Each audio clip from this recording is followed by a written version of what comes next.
Đàm Tùng Vận đã từng công khai yêu đương với La Vân Hy. Đàm Tùng Vận là một trong những tiểu hoa có khả năng diễn xuất tốt nhất lứa 90.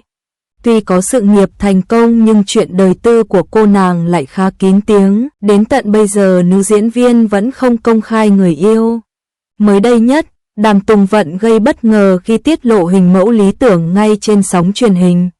Đàm Tùng Vận khẳng định mình yêu thích người đáng tin cậy. Vì tính chất công việc bận rộn, nữ diễn viên hiếm có thời gian dành cho việc hẹn hò.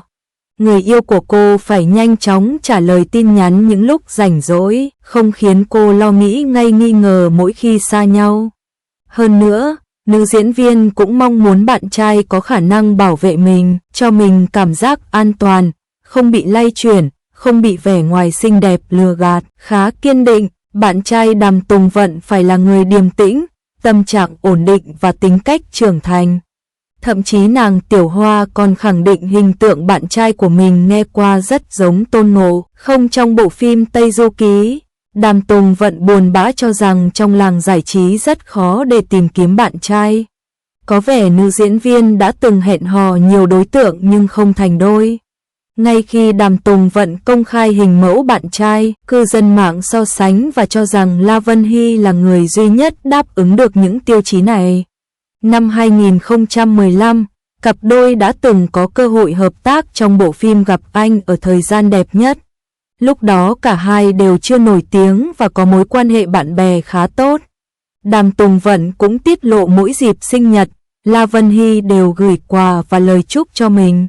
Hai ngôi sao này đều đến từ Tứ Xuyên, đều thích đồ cay, có phong thái nhẹ nhàng dễ chịu và EQ cao. La Vân Hy 11 năm trước nhìn lạ lắm, đóng cảnh nóng với Đàm Tùng Vận trong phim thanh xuân cực hay. Có thể bạn chưa biết nhưng La Vân Hy và Đàm Tùng Vận từng nên duyên với nhau trong một bộ phim lấy đề tài tình yêu thanh xuân. Hôm ấy vốn chỉ là một ngày bình thường, thế nhưng nó đã trở nên đặc biệt với Phương Phương, Đàm Tùng Vận.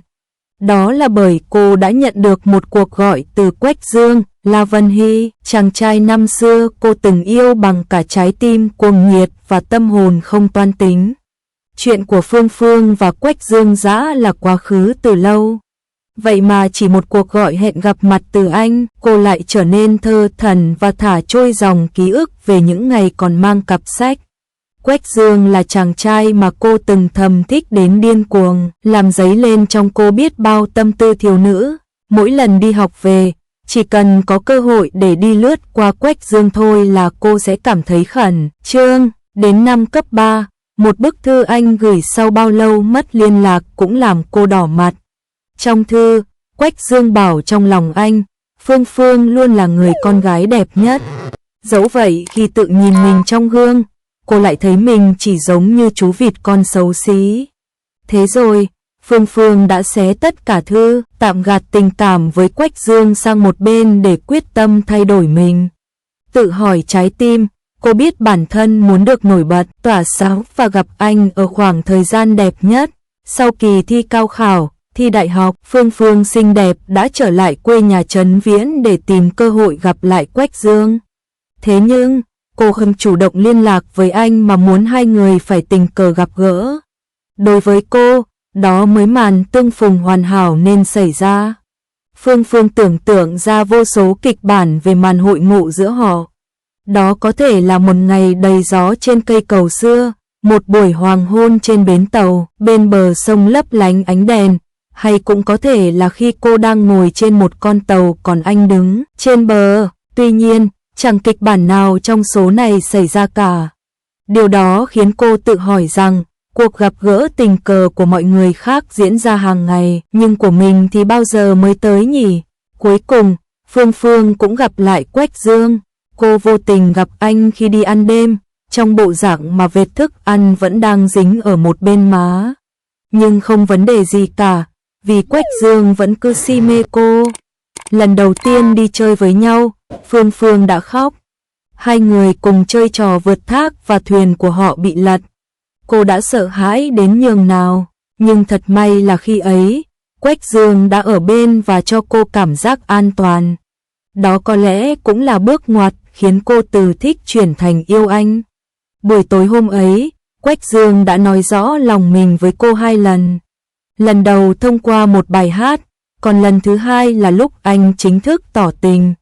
Khi cả hai đã thuộc về nhau, mọi thứ thật tuyệt vời. Những điều đơn giản nhất bỗng trở nên thú vị, lãng mạn.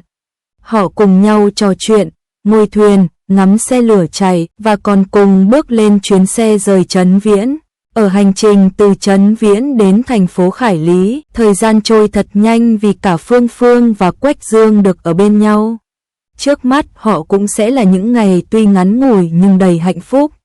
Thế nhưng đến lúc Phương Phương chính thức nhập học tại Quảng Châu, thời gian trôi thật chậm. Bởi lẽ, lúc này chỉ còn mình Phương Phương với nỗi nhớ người yêu. Chưa được ở bên Quách Dương bao lâu, Phương Phương đã phải yêu xa.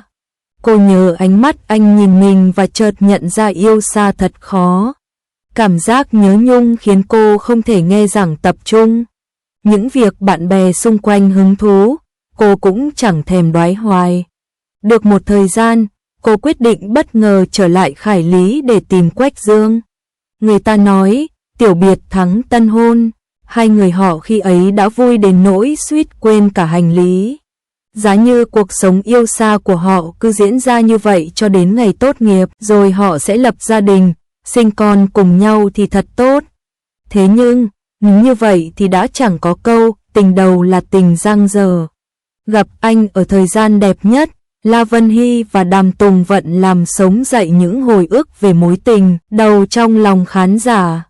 Bộ phim Gặp Anh ở thời gian đẹp nhất được khởi quay vào năm 2012, thời điểm mà cả La Vân Hy lẫn Đàm Tùng Vận đều còn trẻ và chưa phải là những ngôi sao hàng đầu. Dẫu vậy, diễn xuất của cặp đôi diễn viên vẫn rất ổn. Về ngoại hình, không khó để thấy cả La Vân Hy lẫn Đàm Tùng Vận của 11 năm trước đều không được lung linh như thời điểm hiện tại, nhất là Mỹ Nam Trường Nguyệt Tẫn Minh. Thế nhưng, chính điều đó lại góp phần tạo nên sự chân thật cho bộ phim. Có một điều đáng chú ý khác là La Vân Hy và Đàm Tùng Vận không chỉ diễn những cảnh tình cảm mà họ còn đóng cả cảnh nóng với nhau. Dẫu vậy, những phân cảnh này được xử lý khéo léo để không khiến cho khán giả thấy phản cảm. Đây rõ ràng cũng là một điểm cộng cho tác phẩm của đạo diễn Ngô Na. Nếu phải tìm ra một điểm trừ nào đó, vậy thì chỉ có thể nằm ở dàn diễn viên phụ. Tuy nhiên, gần như mọi cảnh quay trong Gặp Anh ở thời gian đẹp nhất đều xoay quanh hai nhân vật chính, vì thế điều này sẽ không quá ảnh hưởng tới trải nghiệm của khán giả. Tin rằng với tác phẩm này, bạn sẽ có thể cùng khóc, cùng cười và cùng sống lại những hồi ức về mối tình đầu theo dòng suy nghĩ của nhân vật Phương Phương.